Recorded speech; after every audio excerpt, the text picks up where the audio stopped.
Hey guys, this is Noble Crawford with the Hospitality Cash Flow Podcast. You are listening to the Fearless Investor Podcast with my good friend Kyle Stanley. Hey, keep listening to conquer the world of investing.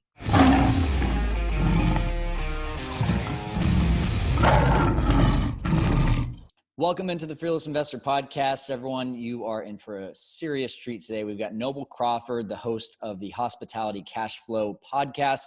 And man, I mean, an incredible story. First of all, it's going to be touching and definitely one that I think will hit a lot of you, especially those of you that are in commission-based jobs or in 9-to-5 jobs where you just don't feel appreciated. One of the roughest stories that I've heard, and just inspiring stories, honestly, is a better word for it. But he's also going to share with us how he went from pretty much 0 to 30 units in arbitrage, how he mastered his pitch, how you can master your pitch, and also how he's getting some bookings off platform and how he's doing that to be able to make more money and get a better stream of business. So lots of great things to touch on today with Noble. But before we get started, make sure that you've already reviewed this podcast. We need that help from you. Every review, every rating that we get on this podcast helps us to get out to more people. So if you are listening right now in your car, don't do it while you're in your car, but please just make a little mental note. When you're done with this podcast, pull over to the side of the road and just leave those 5 stars and a nice little 1 to 2 sentence review. That would help us out so much. And of course, if you're watching on YouTube, make sure you're subscribed and commenting on the video. That's easy enough too, right? All right, so let's get to it right now with Noble Crawford. He's going to be talking to us about some serious rental arbitrage action and how you can do the same thing.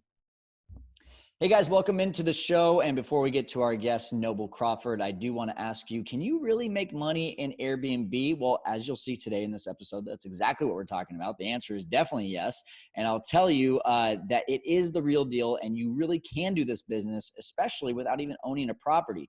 When I learned this back in May of 2019, I went from 0 to 25 properties, and that's 20K per month net after expenses. And guess what? You can do the exact same. All you have to do is download our Airbnb Kickstart course. It's right there at fearlesskyle.com to get the first steps and the path to going from 0 to 25 units, just like I did. Go to fearlesskyle.com, download the Airbnb Kickstart course. Now with that, let's go ahead and get to our guest today, coming from the Dallas-Fort Worth area. We got Noble Crawford. He is the host of the Hospitality Cash Flow Podcast. Thanks for joining us, Noble. I appreciate you, man. Oh, thanks for having me. Awesome. Okay, so before we get started, you've been doing this for a while. I'm sure you've got some stories here. So what's the most interesting story you've got for us, Airbnb related, to get this thing started off? Oh man, most interesting. I'll tell you about one of my early start stories. So one of our first units, actually, we got it up and running. We were getting ready to go on vacation, actually. So we were going to Florida, and the unit had its first guest while we were in Florida. So we already had everything set up. We had our housekeeper in place. This is the first time we were using this housekeeper. So the stay goes fine. Everything's great. Guest checks out. Housekeeper comes to clean, and we have doorbell cameras so we can see everything that's happening. So housekeeper goes in to clean. And then we notice when she's done, she's coming out of the property with some of our belongings that it was not trash, not stuff to be discarded. It was actually some stuff that should have stayed in the property. So we are in Florida looking at our doorbell camera, freaking out because the housekeeper's stealing our stuff. Long story short, obviously we ended up getting rid of her and retrieving our stuff. Right. Very interesting start. Oh my gosh. Can I ask you where you found her? Oh man. We found on this particular one. We found on Turnover B&B. Oh my gosh. So great platform, but bet the housekeepers or the cleaners. Just started poaching on Turnover B&B, huh? That's crazy. All right. Well, hey, you learn the hard way sometimes, but that's a great start to the show here, man. I would love to just kind of get people in the know of your story. And, we met on Clubhouse a lot, like a number of big time Airbnb people that I've been able to connect with. And it's just pretty wild to see how, you think you're doing big things. Then you meet people like Noble, you meet people like Julie, you meet people like Mark, and you're just like, oh my gosh, I'm not doing anything. So talk to the audience really quick. What was life like before Airbnb, and when did it end up bringing you to the Airbnb business model? Yeah, absolutely.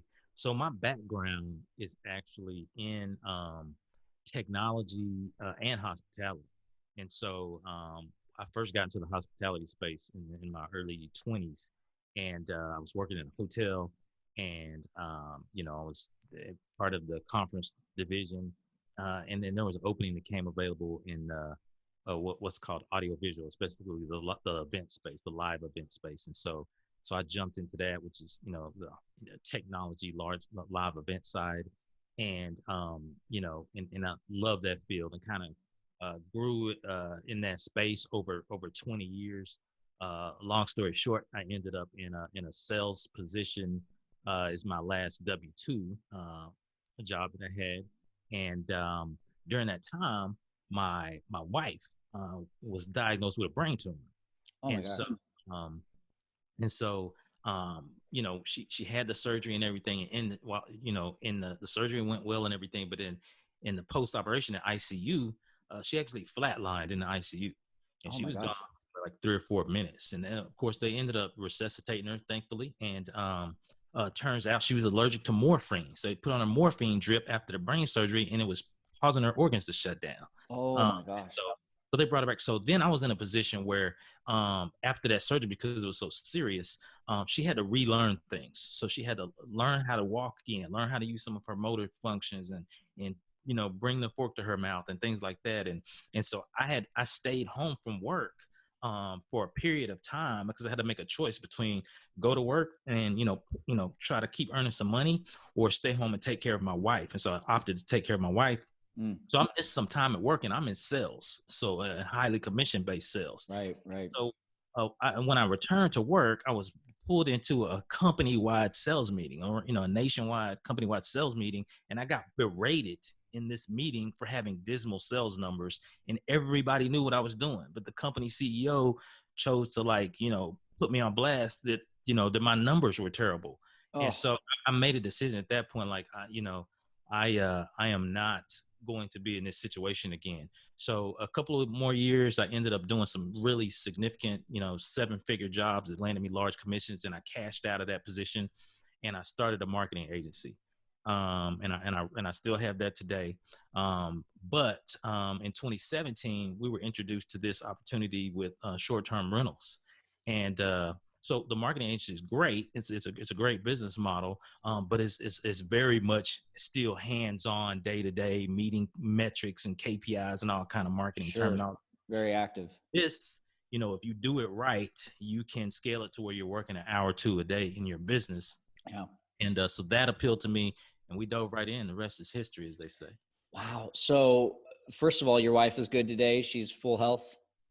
She's 100%. The only thing, she lost her taste and her smell for life. They have to do what they call cutting the olfactory nerve, which is what controls her taste and smell. But to be alive is his own blessing, so she's fine. So everyone thinks she has COVID then, huh? Oh gosh. Wow. Well, thank God she's alive. And that sounds like just such a pivotal time in your life. Can you just, kind of reflecting on that? I'm sure during the time, when we're going through these difficult times, we're like, why is this happening to me? But looking back on that, do you see how that's possibly formed the businesses that you have today? Absolutely, absolutely. So, it caused me to really make a decision on what type of lifestyle do I want to have. Do I want to have a lifestyle where I have time freedom, where I can be there for my family and my loved ones and stuff, and as needed, as opposed to me being in a position where I have to request time off, use up vacation time, sick time, do all of this stuff. And so that played a major role in driving kind of like you know what I wanted to ultimately experience being in my own business. And so, uh, so yeah, does that answer your question? I'm Yeah, not it sure. does. It does. You mentioned something there that's very interesting. So, you started this marketing company and it sounded like it's doing really well, but you mentioned lifestyle.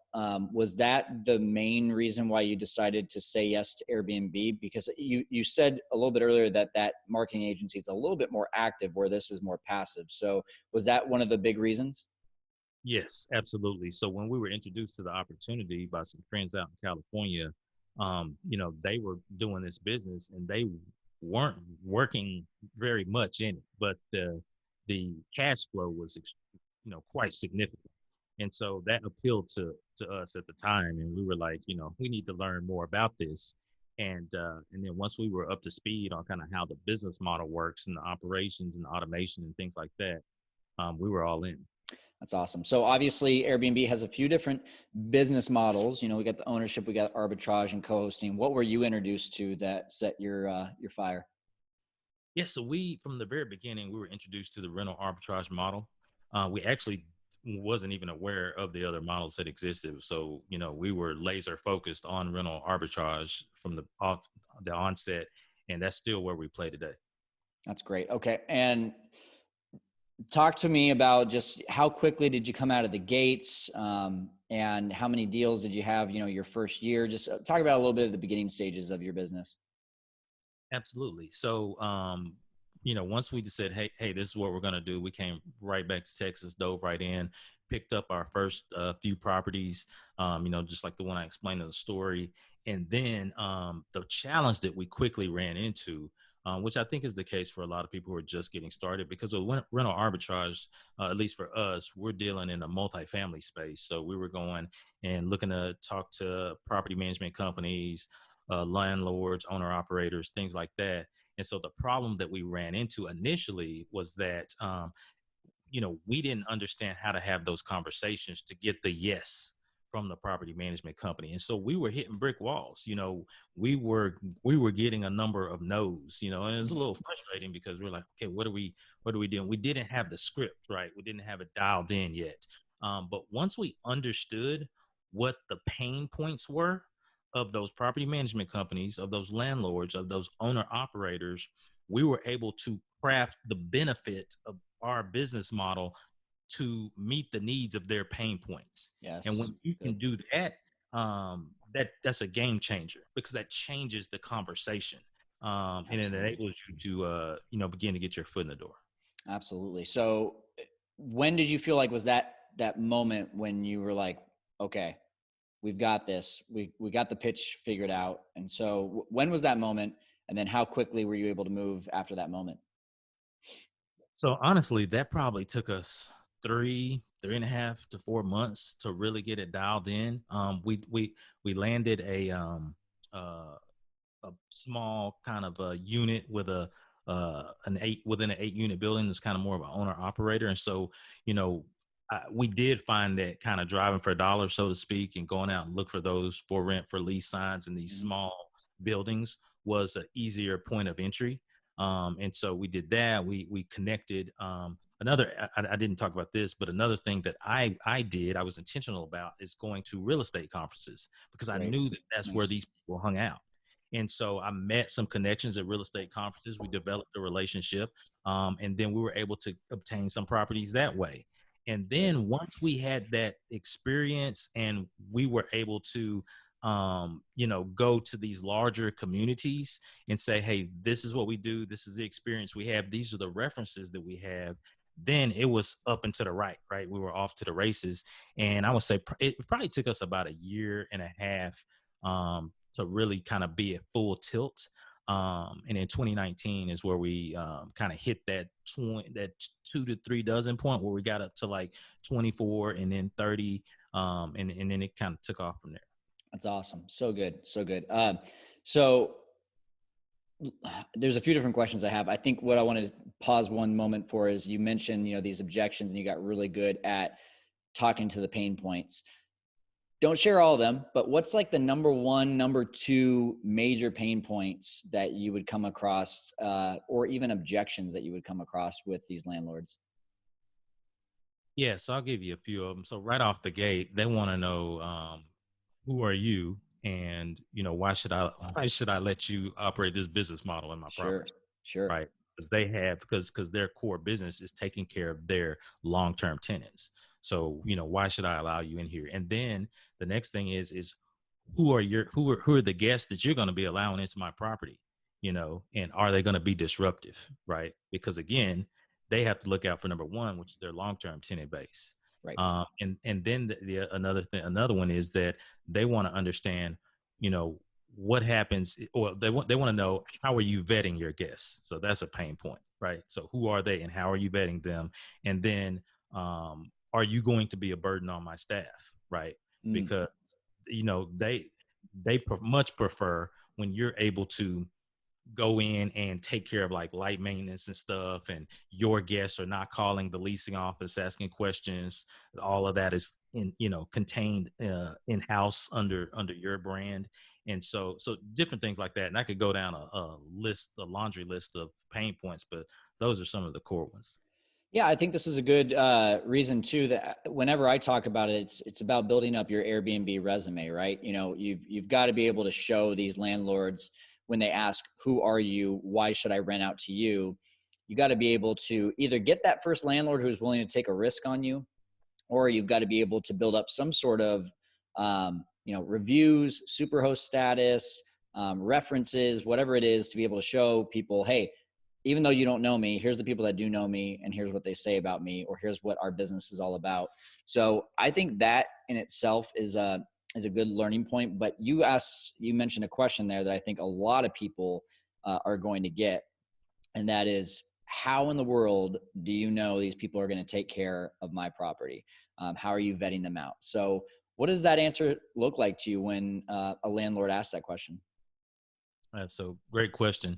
So one of the things that we do when we're starting to engage in this conversation with the landlords, specifically if they're not that familiar with how the business model works, a lot of education is involved on the front end. And so, if they're wondering, okay, who are your guests? Do you run background check on them? How do you vet them? How do we know that they're going to be Mm-hmm. safe and good, good guests in our community? One of the things we'll do is when we're looking at properties, because we concentrate on a few different verticals. So when we're looking at properties, and I'll just give you an example. So one of the spaces that we play in is healthcare, and so for example, if we're looking at a community that is in, say, a reasonable proximity to a medical district or a major hospital or something like that, then we already have an idea of the type of guests that we are going to be focusing on for this specific property, right? And so when we go in and have the conversation with the property management company or with the landlord, we have that guest avatar in mind. And Mm-hmm. so There you go. conversation may go something like this. We may say, we've identified this property of one is one that we would potentially like to add to our portfolio. We think it would be a great fit for our clients. And typically, because we're working either directly or indirectly with the hospitals in the medical district, our clientele may look like medical professionals, such as nurses, such as doctors and surgeons that are coming in to perform specific procedures. Yeah. Could even be something as simple as guest clients that are coming in that are actually having procedures performed, and they need accommodations post operation because they're having some outpatient services Mm. performed. And Wow. so, we've identified your property as one that we'd love to partner with you with to provide accommodations to these type of guests. So that it's kind of word psychology a little bit, right? So you want to frame the benefit of what you're bringing to them in language that they would be receptive to. And so Absolutely. using terms like client instead of, Guest. Airbnb Yeah. guest, Yeah. it just makes a big difference. Yeah, absolutely. Absolutely. That's good. I feel like we could do an entire training on that. But one of the things that you mentioned to me before we got on here that I really want to make sure we talk about, and I think I know what you're going to say here based on just the clientele you just mentioned, but you told me that really only about a third of your bookings are actually coming through, a OTA such as Airbnb. What does that look like? Explain that a little bit more. Yeah. So, fortunately for us, we've been able to identify some verticals where we can generate direct bookings in. And so I'll give you some examples. So, of course, healthcare is one of those where you can partner with medical facilities, hospitals, nurse placement firms, and things like that to generate direct bookings. But then there's also insurance. Insurance is a big one, many times overlooked, because at the end of the day, there's always going to be a situation where someone has an incident at their house, be it a fire, a flood, termites, whatever the case is, where they're going to need temporary accommodations, sometimes for several months until that issue is rectified. And so being able to partner directly with the companies that provide housing and work with the claims adjusters for insurance providers is huge, huge revenue there. Okay. And so that's another one. So another one is small government. And as an example, we were real strategic about identifying a property that we wanted to operate out of that was across the street from a Raytheon facility or headquarters, right? So Raytheon does government contracts and some military defense stuff. And so we knew that, we know that playing in the government space, they have lodging per diems. So they have a nightly lodging per diem that is already set, right? And so when you know what that number is, you're able to budget properly, and you're able to, put your forecast together based on that hard number. And so we knew that in this location, which was great, across the street from this Raytheon facility, with the type of government guests that would be coming, that this was great opportunities. We ended up connecting with Raytheon directly, learning that they had a third party kind of global provider that they used for travel and housing and things like that. We found that person through a massive LinkedIn search, was able to identify that person, develop the relationship, and boom, off to the races. So that's just great. things like that. So, I mean, what I'm really hearing is you have to really laser focus in on who's that clientele going to be, so that when you do reach out to these people, or maybe already have these relationships with these companies, that you have a great fit for them. So, just like a quick, maybe 3-step how to, or top 5 things, whatever you want to share here. What would be like the first few steps if someone was going to try to create these relationships in order to get more direct bookings? Where should they start, and how should they do that? Got it. So first and foremost, the most important part of that is understanding the type of client that you want to cater to, right? Because that drives so much of, it drives everything else that happens after that.